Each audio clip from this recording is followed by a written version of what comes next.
Hello friends, ഇന്ന് നമ്മൾ ഉണ്ടാക്കാൻ പറ്റുന്നത് വളരെ സിമ്പിളായിട്ട് ഉണ്ടാക്കാൻ പറ്റിയൊരു അടിപൊളി സ്നാക്സ് ആട്ടോ. നോമ്പൊക്കെയാണ് ഇപ്പോൾ. അപ്പോൾ പെട്ടെന്നൊക്കെ പണി കഴിച്ച് നോമ്പൊക്കെ തുറക്കാനുള്ള തയ്യാറെടുപ്പിലേക്കാണ് എല്ലാവരും അല്ലേ.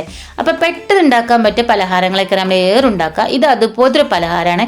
അപ്പോൾ ഇതെങ്ങനെ ഉണ്ടാക്കുക നമുക്ക് നോക്കിയാലോ.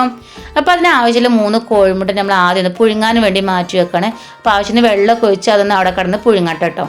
ഇനി നമുക്ക് അതിലേക്കൊരു മസാല തയ്യാറാക്കണം. അതിന് വേണ്ടിയിട്ട് ഒരു ചട്ടിയെടുപ്പ് വെച്ച് അതിലേക്ക് കുറച്ച് ഓയിൽ ഒഴിച്ചു കൊടുക്കുക.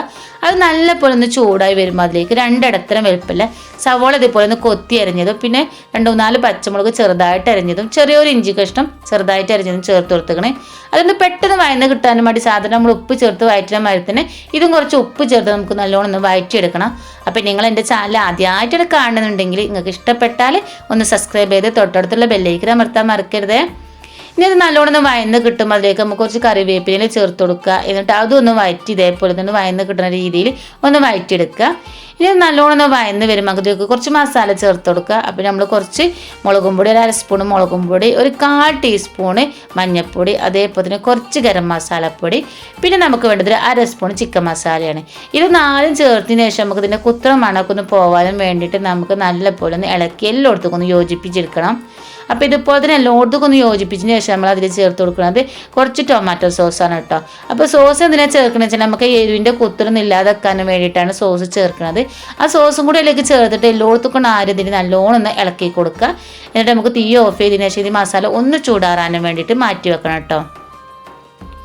അപ്പോഴേക്കും നമ്മൾ കോഴിമുട്ടൊക്കെ ഒന്ന് പുഴുങ്ങി ഇതേപോലെ നമ്മൾ വട്ടത്തിലൊന്ന് മുറിച്ചെടുത്തുക്കണേ. ഇതൊന്ന് മാറ്റി വെക്കുക. എന്നിട്ട് നമുക്ക് 1 സ്പൂൺ മൈദ ഇതേപോലെ ഒരു പാത്രത്തേക്ക് എടുത്തുക്കണേ. ഇനി അത് നല്ല ടൈറ്റിലുള്ള നല്ല ലൂസിലില്ലാത്ത രീതിയിൽ നമുക്കൊന്ന് കലക്കിയെടുക്കണം. അപ്പോൾ ഇതേപോലെ 1 സ്പൂൺ മൈദ മതി. അത് ഇതേപോലെ ഒന്ന് കലക്കി മാറ്റി വെച്ചുക്കണം കേട്ടോ. പിന്നെ നമുക്ക് ഇതിലേക്ക് വേണ്ടത് ബ്രെഡാണ്. അപ്പോൾ നമുക്ക് ആവശ്യമുള്ള ബ്രെഡ് നമ്മളിവിടെ എടുത്തുക്കണം. നിങ്ങൾക്ക് എത്രയാണോ ആവശ്യമുള്ളത് അതിനനുസരിച്ച് ബ്രെഡ് എടുക്കുക. ഇതിൻ്റെ 4 ഭാഗം നമുക്ക് ഇതുപോലെ ഒന്ന് മുറിച്ച് മാറ്റി വെക്കണം. അപ്പോൾ ഞാൻ 2 എണ്ണീച്ചാണ് മുറിച്ചെടുക്കുന്നത്. നിങ്ങൾക്ക് ഒരുപാട് ബ്രെഡ് വെച്ച് ഇതുപോലെ മുറിക്കാൻ കഴിയുമെങ്കിൽ അതേ കാര്യം ഒന്നും കൂടി എളുപ്പട്ടോ. അപ്പോൾ അതുപോലെ മുറിച്ച ഭാഗങ്ങൾ കളയേണ്ടത് മാറ്റിയൊരു പാത്രത്തിലേക്ക് വെക്കണത് എന്തിനാണെന്ന് ഞാൻ പറഞ്ഞുതരാം. ഇനി നമ്മൾ മുറിച്ച ബ്രെഡ് ഇതേപോലെ എടുക്കുക. ബാക്കിയുള്ള ഭാഗം ഒന്ന് മാറ്റാണ്ട് ഒരു പാത്രത്തിലേക്കൊന്ന് മാറ്റി വെക്കുകയും ചെയ്യുക. ഇനി നമ്മൾ കലക്കി വെച്ച മൈദ എടുത്തതിന് ശേഷം നമ്മൾ ഇതേപോലെ ഒന്ന് എല്ലായിടത്തും ഒരു ബ്രെഡിൻ്റെ ഭാഗത്തേക്ക് ഇതേപോലെ ഒന്ന് തേച്ച് കൊടുക്കുകയാണ് കേട്ടോ. അപ്പോൾ 4 ഭാഗം തേച്ച് കൊടുക്കുക. ഇനി തേക്കാത്തൊരു നടുവത്തെ ഭാഗം ഉണ്ടല്ലോ, ആ ഭാഗത്ത് നമ്മൾ 1 സ്പൂണ് ഇതേപോലെ മസാല വെച്ച് കൊടുക്കുക. എന്നിട്ട് കോഴിമുട്ടൻ്റെ പീസും വെച്ച് കൊടുക്കുകയാണ് കേട്ടോ. പിന്നെ പീസ് കൊടുത്തതിന് ശേഷം നമ്മൾ തേക്കാത്ത ബ്രെഡിൻ്റെ ഭാഗം എടുക്കുക, അതിൻ്റെ മുകളിലേക്ക് വെച്ച് കൊടുക്കുക. എന്നിട്ട് ഇതേപോലെ കൈ വെച്ചിട്ട് നല്ലപോലെ വെല്ലൊന്ന് പ്രസ് ചെയ്ത് കൊടുക്കുക. ഇനി കയ്യിലെടുത്തതിന് ശേഷം 4 ഭാഗം ഇതേപോലെ ഒന്ന് പ്രസ് ചെയ്ത് കൊടുത്താൽ നമുക്കൊരു പോക്കറ്റ് പോലെ ഇതൊന്ന് കിട്ടും കേട്ടോ. ഇനി നമുക്ക് ഇതേപോലെ തന്നെ ഫുള്ളായിട്ടൊന്ന് ചെയ്തെടുക്കണം. ഇതുപോലെ ഫുള്ളായിട്ട് നമ്മൾ ചെയ്തെടുത്തേക്കണേ. ഇനി നമുക്ക് ആ ബാക്കിയുള്ള മുറിച്ച് കഴിഞ്ഞ ഭാഗം ഇതേപോലെ മിക്സിയിലൊന്ന് ഇട്ടുവേണം നല്ലപോലെ ഒന്ന് പൊടിച്ചെടുക്കണം കേട്ടോ. അപ്പോൾ നല്ലപോലെ തരിതരിപ്പായിട്ടൊന്ന് പൊടിച്ചെടുക്കണം.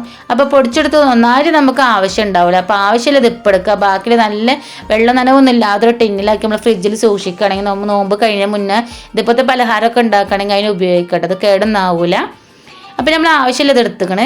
പിന്നെ നമുക്ക് വേണ്ടതൊരു പാത്രത്തിലേക്ക് 2-3 സ്പൂൺ മൈദയാണ്. അതിലേക്ക് നമുക്ക് കുറച്ച് ഉപ്പ് ചേർത്ത് ഭയങ്കര ലൂസായിട്ട് ഇതൊന്ന് കലക്കിയെടുക്കുക. നല്ല ലൂസിൽ വേണം കലക്കിയെടുക്കാൻ.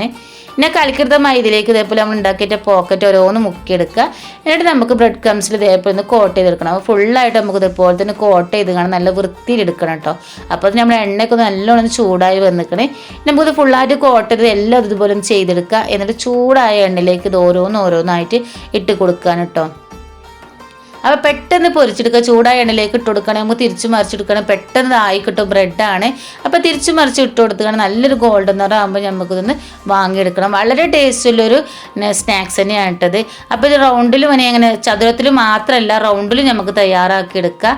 അതുപോലെ തന്നെ ഓരോന്നായിട്ട് ബ്രെഡ് വെച്ചിട്ട് നമുക്ക് ഇതേപോലെ തന്നെ തയ്യാറാക്കി എടുക്കാം കേട്ടോ.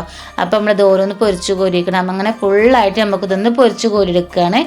അപ്പോൾ നോമ്പിനൊക്കെ വളരെ സിമ്പിളായിട്ടുള്ള സ്നാക്സ് ഉണ്ടാക്കുകയാണെങ്കിൽ ഇതുപോലത്തെ സ്നാക്സ് ഉണ്ടാക്കാൻ കഴിക്കാനും നല്ല ടേസ്റ്റ് ആയിക്കാനും വളരെ സിമ്പിളാണ് ഉണ്ടാക്കാൻ കേട്ടോ.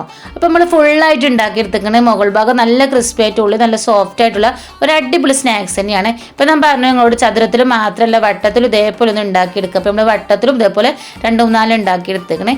അപ്പോൾ എല്ലാവരും ഇത് ഉണ്ടാക്കി നോക്കുക. ഇഷ്ടപ്പെട്ടാൽ ലൈക്ക് ചെയ്യാനും ഷെയർ ചെയ്യാനും മറക്കരുത്.